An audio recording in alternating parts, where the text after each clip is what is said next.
আরো জোরে বলেন, একটা না অনেক? এই অনেক মাদ্রাসায় অনেক এতিম আছে।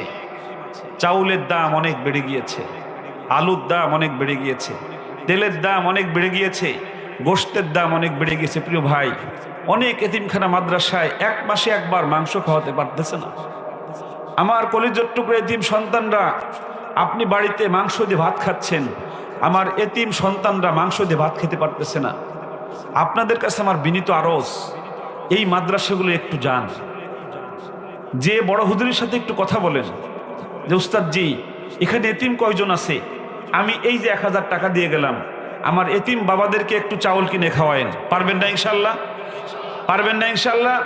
বা আমার যেই ভাইয়ের সামর্থ্য বেশি আছে, তারা যে কালকেই যাবেন, দরকার হলে বলবেন যে একটা এতিম ছেলে আমাকে দেন 10 বছরের, আমি তাকে আমার টাকা দিয়ে আমার সন্তানের মতো হাফেজে কোরআন বানাতে চাই। পারবেন না ইনশাল্লাহ? কঠিন কিয়ামতের দিবসে যখন কোনো সাহায্যকারী থাকবে না, সেই সময় এই এতিম আপনার সাহায্যকারী হয়ে আপনাকে জান্নাতে নিয়ে যাবে। ঠিক না বেঠিক? আল্লাহ রাব্বুল আলামিন আমাদের সবাইকে এতিমের পাশে দাঁড়ানোর তৌফিক দান করুক।